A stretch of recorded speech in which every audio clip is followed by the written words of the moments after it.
Partai pengusung ada 16, kemudian juga ormas-ormas dan semua individu-individu yang sudah membantu dalam kerelawanannya, termasuk kondusif ya situasinya. Terima kasih untuk aparat TNI Polri.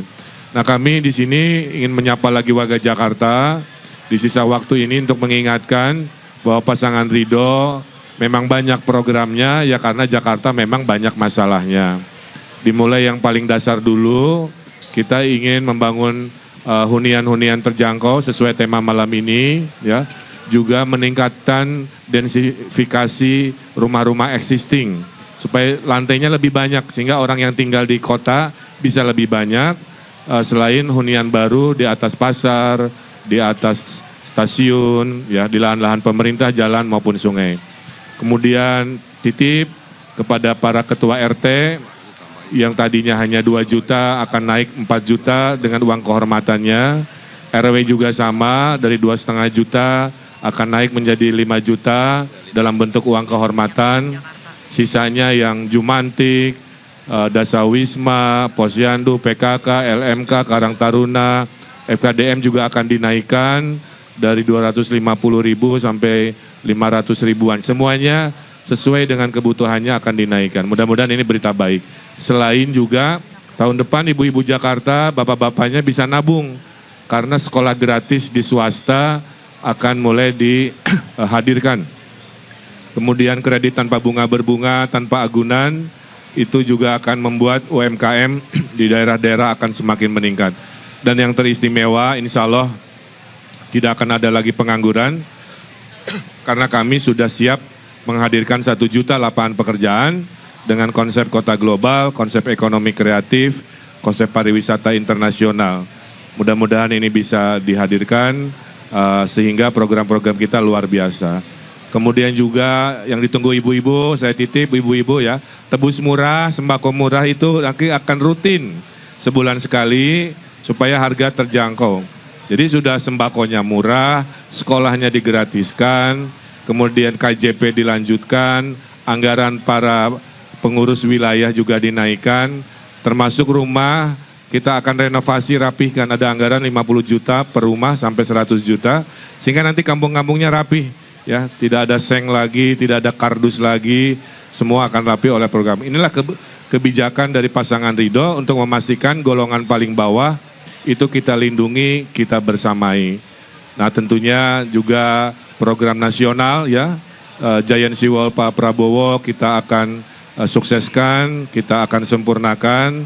Juga program makan gratis, bergizi, kita luaskan untuk lansia, untuk ojol di hari-hari tertentu.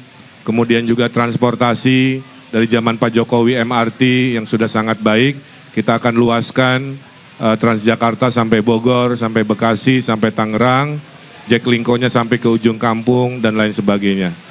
Jadi bisa dibayangkan banyak sekali program-program Ridho yang relevan untuk 5 tahun ke depan. Mudah-mudahan warga Jakarta bisa dengan jernih menyimak. Kami mohon izin untuk memajukan Jakarta sebagai pemimpin. Mudah-mudahan tanggal 27 November ajak tetangganya, keluarganya, semuanya akan menentukan wajah Jakarta yang luar biasa selama 5 tahun ke depan dengan prinsip keadilan dan naiknya kesejahteraan. Kenapa? Karena ke toko sepatu membeli kain, pilih nomor 1, jangan yang lain. Luar biasa. Saya kira itu mohon doanya dari semuanya. Terima kasih, silahkan jika ada 1-2 pertanyaan. Baik, mohon izin untuk Pak Suswono terlebih dahulu, mungkin ada yang ingin disampaikan, Pak Sus? Baik, saya menambahkan, jadi pada dasarnya kami berdua, Pak Ridwan Kamil dan Suswono, pasangan Ridho ini akan meneruskan program-program hal yang baik yang dilakukan oleh gubernur sebelumnya. Ya, ini prinsip ini, baik Pak Anies, Pak Ahok, Pak Jokowi, Pak Foke maupun Pak Sutioso, ya. Kami akan meneruskan hal-hal yang baik dan bahkan kami akan meningkatkannya. Tadi sudah sebagian disinggung oleh Pak Ridwan Kamil, ya, termasuk insentif-insentif yang akan diberikan kepada mereka-mereka yang terlibat di dalam membangun Jakarta. Hal yang juga sangat penting adalah kami sangat senang ya dalam percaturan kontestasi ini boleh dikatakan menaikkan demokrasi kita ya, dan ini menurut saya harus terus dipupuk ke depan. Dan tentu yang kami harapkan adalah kerukunan umat beragama dan kerukunan antar umat beragama. Saya kira ini tidak lagi ada pembelahan, dan saya kira mudah-mudahan ke depan kita akan lebih guyup lagi. Saya kira itu sebagai tambahan. Terima kasih. Baik, selanjutnya sama seperti sebelumnya, saya akan memberikan pertanyaan sesi tanya jawab bagi media. 3 pertanyaan terlebih dahulu. Silakan sebutkan nama dan juga medianya ya. Mohon maaf, Mas yang pakai baju hitam. Ya, nanti nomor 2. Oke. Terlebih dahulu, sebutkan nama dan juga medianya. Saya Lintang dari harianterbit.com. Kang Emil tadi kan paslon nomor 3 itu beberapa kali menyoroti program-program Kang Emil di Jakbar yang belum terlaksanakan. Nah, apakah Kang Emil merasa itu akan berimbas negatif atau enggak, atau gimana? Ya, saya juga heran ya. Semua pertanyaannya tentang masa lalu kan begitu ya. Sampai ada lagu khusus untuk Ridho diciptakan. Alhamdulillah. Nah, prinsip saya sederhana Kang. Banyak kerja pasti banyak cerita. Sedikit kerja, sedikit cerita. Tidak ada kerja, tidak ada cerita. Karena saya banyak kerja, mungkin ya pasti banyak catatan cerita. Selalu saya sampaikan, seburuk-buruknya pemimpin yang nggak mau ambil risiko, nggak mau ambil keputusan, karena takut membawa perubahan yang penuh resiko. Saya bukan golongan itu. Saya golongan yang mau berimajinasi, mengeksekusi, kadang berhasil, mayoritas berhasil, tapi ada kurang-kurangnya. Jadi saya tidak terlalu khawatir. Bahkan tadi pertanyaan dari Pak Dharma juga saya tunggu-tunggu tentang masa lalu, urusan PKL dan lain sebagainya ya. Tapi yang terpenting, seperti yang saya sampaikan di closing, kami berdua ini adalah pemimpin Pancasilais ya. Karena Jakarta adalah Pancasila, itu wajah dari Indonesia, melting pot semua etnisitas. Semua gubernur itu beda-beda agama dan etnisitasnya. Dari mulai Pak Anies, Pak Ahok, dari mulai Pak Foke, dengan Pak Sutioso juga dengan Bang Ali Sadikin. Jadi saya kira kita tonjolkan semangat tadi, pemimpin banyak kerja, pasti banyak catatan, pemimpin yang mengayomi, melindungi semua golongan, melindungi semua agama, itulah kami dalam membangun Jakarta di 5 tahun ke depan. Dalam perjalanan Kang, Mas ya, Bang, pasti ada dinamika ya. Zaman Pak Ahok rame, pasti zaman kami kalau terpilih pun rame. Tapi itulah namanya dinamika pembangunan. Yang penting kita niatnya baik, seperti nasihat orang tua saya tadi kan, jadikan kekuasaan sebagai sarana, bukan tujuan, ya, dan memberikan manfaat dengan solusi inovasi. Kalau ditanya, kok banyak banget programnya, sampai tadi disebut salah satu ya, ya karena Jakarta memang banyak problemnya. Jadi itulah semangat kami, betul-betul mencintai warga Jakarta. Makasih. Jadi kami tambahkan, jadi dalam kepemimpinan kami berdua ini pasti aspek keadilan ini yang akan kami dahulukan. Yang kedua adalah kepentingan orang banyak, yang ketiga objektif ya berdasarkan saintifik, dan yang keempat adalah baru peraturan. Jadi dengan demikian pasti insya Allah warga Jakarta akan terpuaskan dengan kepemimpinan kami. Terima kasih. Baik, pertanyaan kedua, silakan. Izin Kang, saya Edi dari Rakyat Merdeka. Tadi saya lihat debat tadi kayaknya Kang Emil jadi musuh bersama nih, 2 pasangan calon. Itu yang pertama, ini gimana tanggapan Kang Emil?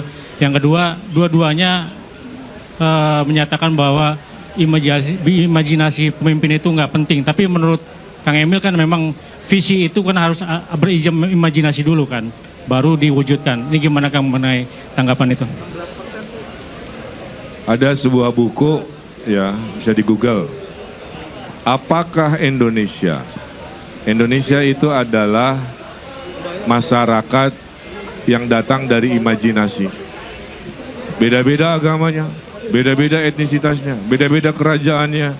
Tiba-tiba mau bersatu dalam merah putih. Itu kalau bukan karena imajinasi, tidak mungkin terjadi. Itulah Bung Karno kan. Pemimpin kalau tidak bisa punya visi misi itu adalah kumpulan rencana Rencana kan belum dilaksanakan. Kata lain dari rencana adalah imajinasi. Kalau mau diketawakan silahkan, itu hak ya. Tapi bagi saya, awal dari hadirnya harapan, sense of hope, itu adalah imajinasi. Oh, kayaknya berhasil. Oh, kayaknya hidup mudah lebih murah. Nah, kalau tadi ditanya, kok kayaknya saya terus yang ditanya, kan tadi udah saya jawab, Kang. Kalau saya sedikit kerja, pasti bingung juga nanyanya apa. Atau saya tidak kerja selama 10 tahun, duduk diam pencitraan, bingung juga cari jejak digitalnya kan. Nah, tadi Teras Cihamplas, kan korban dari penggiringan opini, saya jawab. Contoh ya, kenapa sepi? Ya tanya kepada yang setelah saya. Saya bilang ke Pak Dharma kan, dia punya rumah. Pak Dharmanya pindah, pemilik baru nggak ngurusin rumahnya jadi rusak. Terus tetangganya nyalahin Pak Dharma, kan nggak begitu. Nah, jadi Teras Cihamplas jejak karya saya, kalau wali kota selanjutnya itu serius, apalagi nggak ditangkap KPK kan, itu bisa sukses. Jadi harapan saya, semua orang itu harus jernih dalam memberikan pendapat. Tapi susah juga namanya era digital kan. Yang penting sayanya bisa menjawab, meyakinkan seperti pertanyaan tadi. Saya kira itu, makasih. Cukup ya? Satu pertanyaan lagi. Baik. Selamat malam Kang Emil dan Pak Sus, saya Dita dari JPNN. Kang Emil, tadi terkait topik tentang hunian dan kepadatan kota, Kang Emil mungkin bisa dijelaskan komitmen Kang Emil agar tidak menggusur warga Jakarta untuk membuat hunian. Lalu tadi di dalam tadi seperti kata Mas sebelumnya kan Kang Emil sempat seperti menjadi musuh bersama, tapi saya lihat Kang Emil juga mode menyerang gitu Kang Emil. Bahkan Kang Emil itu sempat menjindir PDIP dan Pak Ahok sebagai gubernur yang paling banyak menggusur ya Kang Emil ya. Lalu Kang Emil juga sempat membawa nama Pak Anies karena sebelumnya PDIP sempat menolak ide Pak Anies soal hunian yang 4 lantai itu Kang Emil. Mungkin bisa memberikan tanggapan sedikit Kang Emil soal sindiran kepada Pak Ahok dan PDIP. Ya, pertama begini, membahas Jakarta nggak bisa membahas hari ini. Harus membahas sebuah situasi di masa lalu. Makanya Pak Anies muncul dengan legasinya. Makanya Pak Ahok muncul dengan legasinya. Sampai Bang Ali Sadikin ya. Jadi saya kira itu hal biasa kepada dinamika-dinamika yang terjadi di Jakarta sebelumnya. Tapi menurut saya yang terpenting itu kan ke masa depan, kira-kira gitu ya. Ke masa depan, bagaimana solusi untuk Jakarta. Curhatan ibu-ibu, kita akan muliakan sekolah perempuan. Hanya pasangan kami yang divisi misinya nulis perempuan, bikin sekolah perempuan, perlindungan perempuan, paslon lain nggak ada. Berarti kan kita sangat peduli kepada perempuan Jakarta, tidak bisa hanya diurus oleh diri sendiri, kami akan hadir membersamai perempuan. Saya buktikan dengan program-program kepedulian seperti itu. Ya. Kemudian tadi kredit murah dan sebagainya. Nah, kalau saya nanti jadi gubernur, pasti nanti juga oleh gubernur pelanjut saya pasti akan dikutip juga, oh zaman Pak Ridwan dulu anu-anu, jadi hal itu biasa-biasa aja. Cuman kan ada korelasinya, Mas Pram dan Bang Rano kan dari satu partai. Bahkan sering ada istilah petugas partai. Berarti kan gaya kepemimpinannya kurang lebih akan sama. Penggusuran itu kan tidak akan mungkin kalau tanpa restu dari partai kan. Nah, jadi logika-logika itu mudah-mudahan secara jernih dipahami oleh pemilih Jakarta ya. Dan kami bukan soal gusur-menggusurnya, yang penting itu dialognya ya. Dan memberikan solusinya. Saya berhasil merapihkan PKL, tapi saya kasih tempat penggantinya. 8 lokasi PKL zaman saya wali kota, saya rapihkan, dikasih penggantinya, dimuliakan. Ada yang masuk ke mall, saya lobby mallnya. Nah itu yang saya maksud ya, adalah pemimpin harus berdialog, memberikan solusi, bukan asal memberikan satu arah kebijakan. Saya kira itu, makasih. Tadi ada program yang belum disampaikan Pak Emil ya, tadi soal menanam 3 juta pohon ya untuk mengatasi problem banjir di lingkungan ya, agar suhu Jakarta bisa turun sekitar 2 derajat Celcius. Yang kedua tadi soal KJP Plus ya akan diteruskan. Jadi karena selama ini muncul ada isu-isu soal akan diputus atau dihentikan. Itu tidak benar, ya. Saya kira itu tambahannya yang. Oh ya, ada 17 golongan yang akan dibebaskan dari biaya transportasi. Ya, dari mulai Jaklingko sampai ke Transjakarta, LRT, MRT dan seterusnya. 17 golongan. Tidak 15. Baik, terima kasih. Baik, sudah terjawab ya 3 pertanyaan. Terima kasih banyak Bang Ridwan Kamil dan juga Pak Suswono.